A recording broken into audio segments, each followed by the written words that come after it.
What's going on, everyone? My name is Nicholas Merton here at DataDash, and today is March 5th of 2019. Well, folks, I hope you all are having a great day wherever you are. I'm currently settled in Hong Kong for Hong Kong Blockchain Week, which I'm really excited to attend. But I thought I might as well go ahead and go through a real few quick updates. I also took off the webcam because the lighting is not very good. But we've got lots of things to talk about in regards to the update. We're not only going to be going through cryptocurrency markets, taking a look over overall valuations, as well as what everyone's watching at the moment, which is Binance Coin, and then also going through and taking a look at a variety of different news pieces, the drama going on at Coinbase right now, as well as some really interesting community artwork for Bitcoin, some developments in the altcoin space, as well as what's going on in traditional markets. So we've got lots to discuss. Let's not push it off any longer and dive right into the video. Alrighty, so taking a look over the past 24 hours, we can see crypto markets have been in the green for the most part. A lot of these big players have been Nexo and Binance Coin. Binance Coin continuing to rally, I think, not only off pressure from the Fetch.io listing on Binance, but along with that as well, just all of the mechanics that go into the currency, which we'll spend some time talking about. Going on to market overview, it looks like we've pretty much recapped the losses that we had over the past few hours. If we take a look here, pretty much blasting off past this again. We were seeing potentially that there would be a double bottom here in the short term on market capitalization. I still think in the longer term, we've got a ways to go downward in regards to market cap, at least down to testing 100 billion again.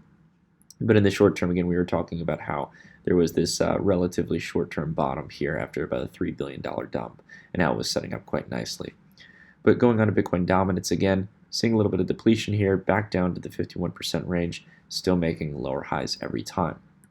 Now, taking a look here in regards to the Bitcoin price chart, again, we did not break down below the McKinley dynamic here. We actually were able to hold.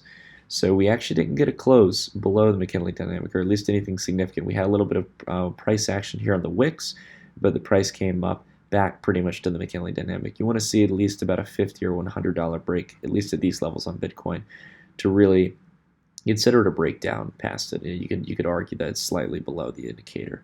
But as you can see, we've held here. This is really shaky price action, guys. As much as this is nice to see, I'm going to say the same thing as I've said to the downside. This really isn't that much volume, right? For Coinbase to be processing 2,000 Bitcoin and to see, a $100 plus leap here within an hour is not that impressive, right? So again, we're right back in this range. It's the same exact stuff we've seen. Nothing too much that's caught me off guard or got me really interested. However, I still think we're on pace to definitely come down and test this line of previous resistance, making it support. So I think it's inevitable over the next few days that we'll see that. One thing I do like, though, that's going to give some argument for the bulls is the fact that we're seeing rising lows every time, right? We can see we have one here at around 31 to 3,200. This was the bottom in the market before we got the rebound in late December. We've got one here in February as well, and then over here during March. So again, continued corrections after sell-offs, but we're at least making higher levels on Bitcoin for bottoms. So interesting to see in that regard. Now let's go ahead and talk about Binance Coin. I apologize for the color change there. I probably should turn on night mode for Binance here, but I'm not logged in. I do want to emphasize. Actually, we can just go ahead and click that there. There we go. Much better. If you guys like night mode, give a thumbs up down below. I think we're all night mode freaks. At least most of us have become that over the past few years. But nonetheless, going on to talk about Binance Coin here. This has obviously been one of the better performers in this bear market. We can see here since back in December of 2018, this has just been on a solid rally here.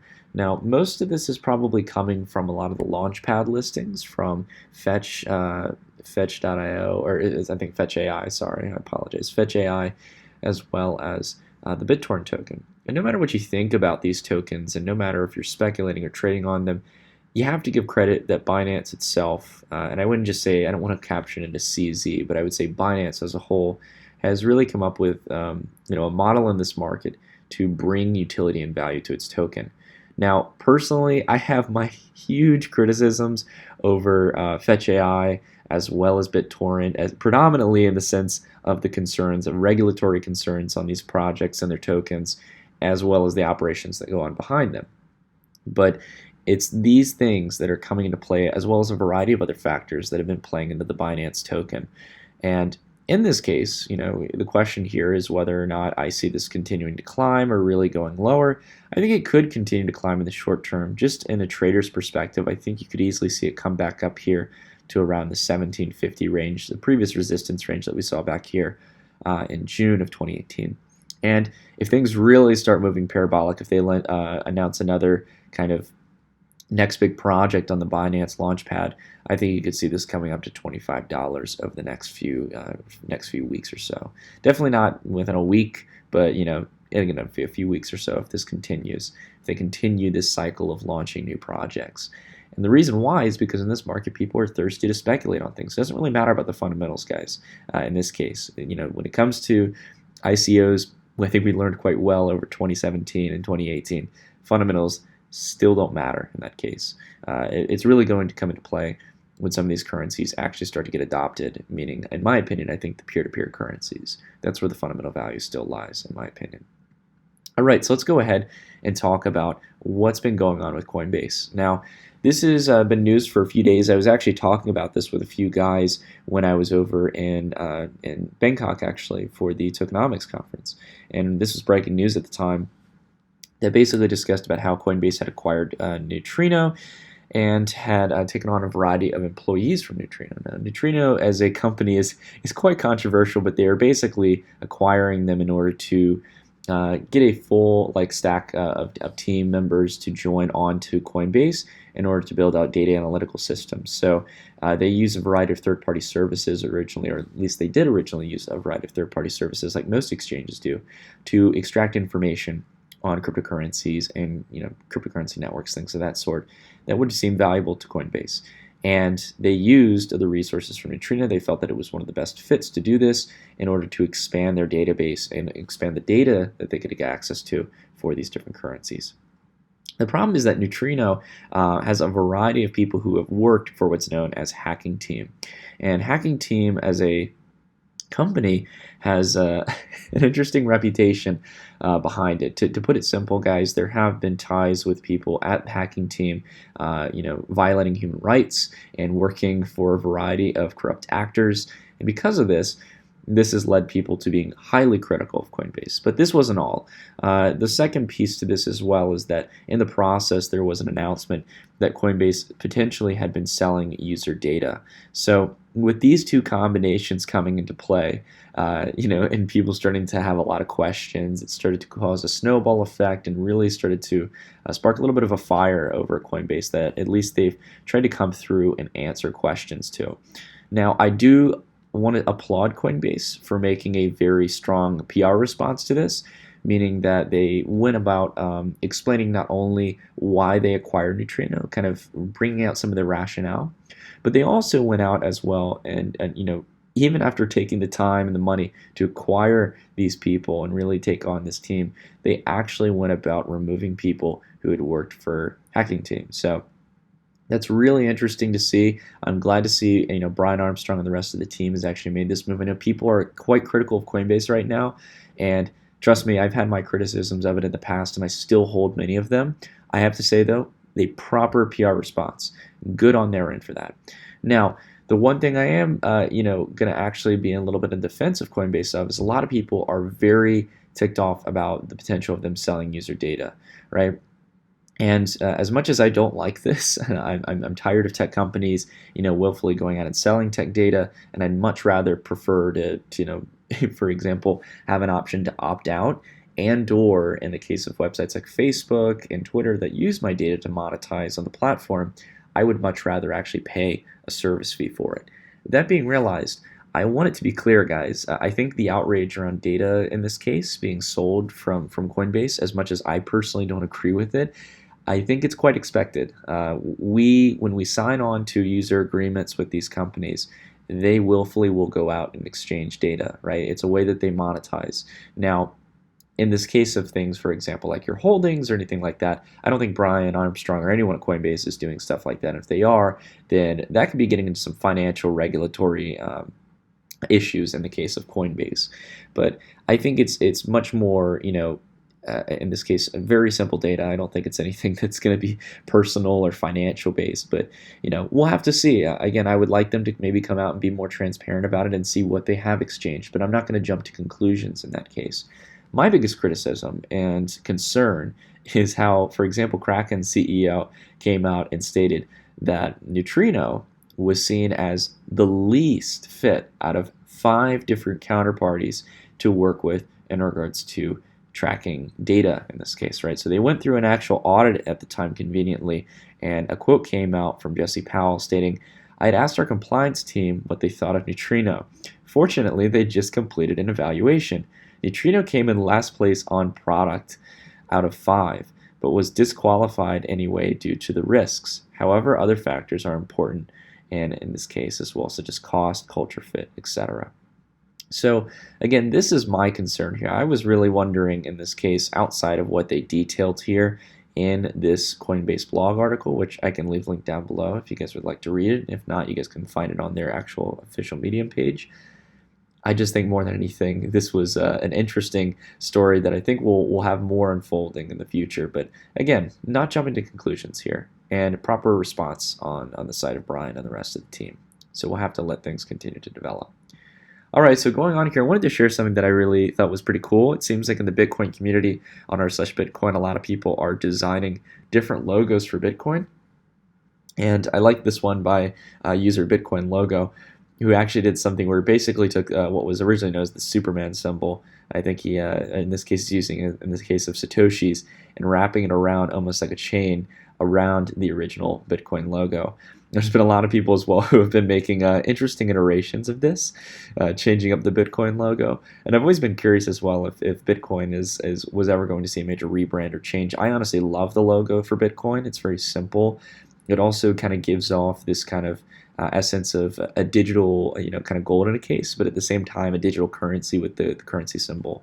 So I think it's a perfect hybrid, but I love seeing people come together and doing stuff like this. Alrighty, so going on to some news in the crypto space, there's a really interesting interview by Altcoin Magazine with one of my favorite projects, NANO, with Colin LeMahieu, the founder of the project. And I just wanted to kind of point you guys towards this article if you'd want to go check it out. But they did some, not only some wonderful illustrations explaining how NANO differs with the block lattice versus Bitcoin, and Colin just kind of explaining his reasoning behind the currency, but they also talked about some things that they're working towards, and did a really nice separation as well from how Nano's taking an approach to scaling versus kind of layer 2 solutions like Lightning. Let me see if I can get the portion here where they were talking about, this is it right here that I really found interesting, the 3 to 5 most interesting upcoming bullet points for the roadmap.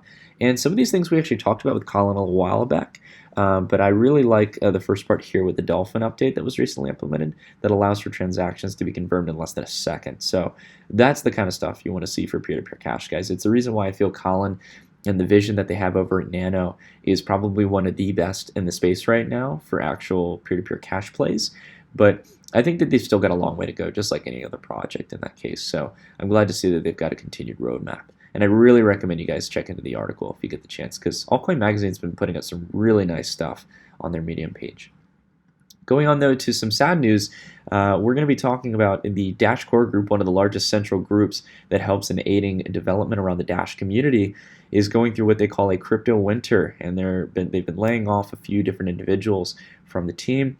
Now, we actually did an interview with Ryan Taylor, and he recently made this announcement last month that the firm had decided to lay off 4 employees across several business areas, 8% of its staff. So again, you can tell these companies are still quite small. So I think what my main point here is that a lot of these headlines are going to try to blow up the news guys, and I have to say more than anything that I think that this is very incumbent in sending. It's very incumbent to understand that these companies like Dash Core Group and a variety of other central organizations in the crypto space that are essential.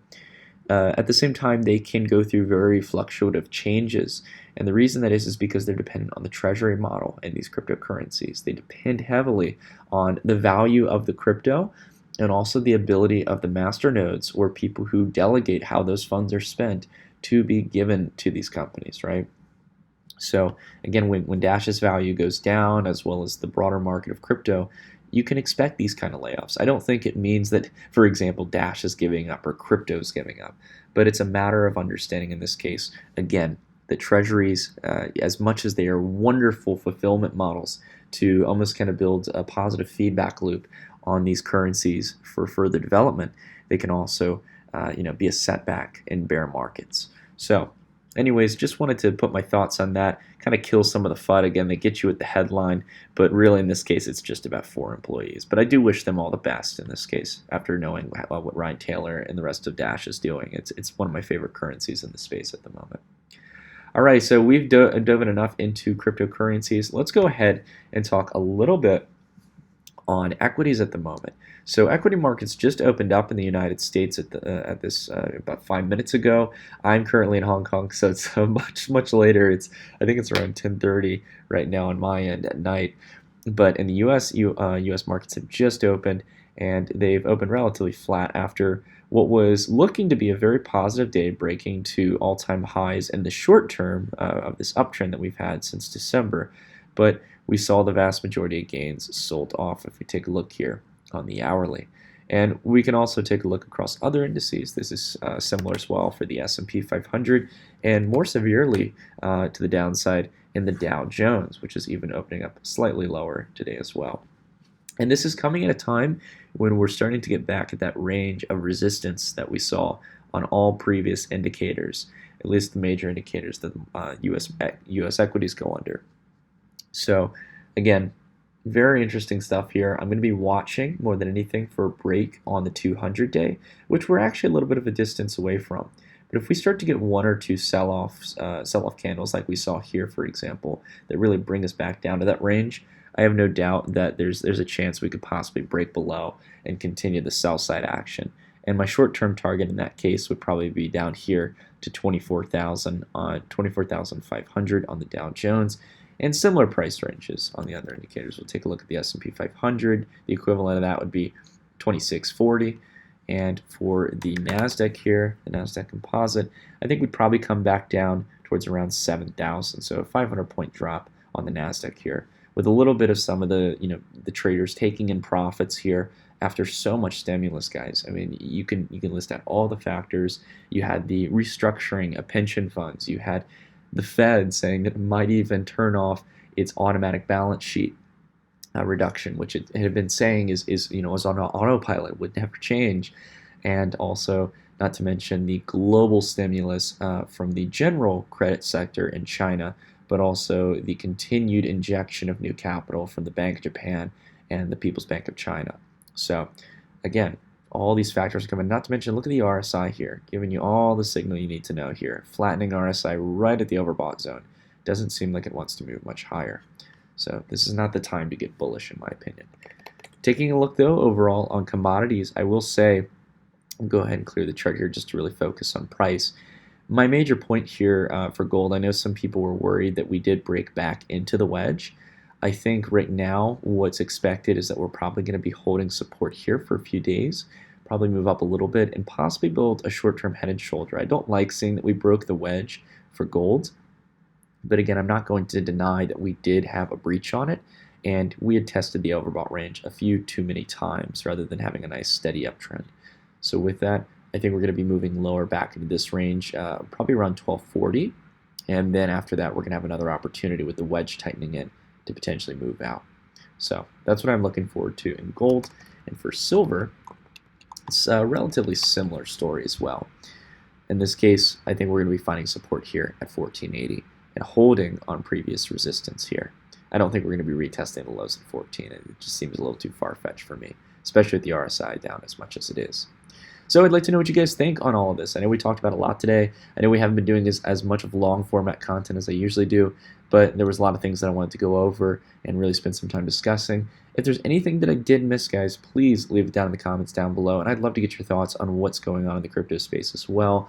But outside of that, thank you all so much for watching. Hope you all are having a wonderful rest of the day, and I'll see you all in the next one. Stay tuned.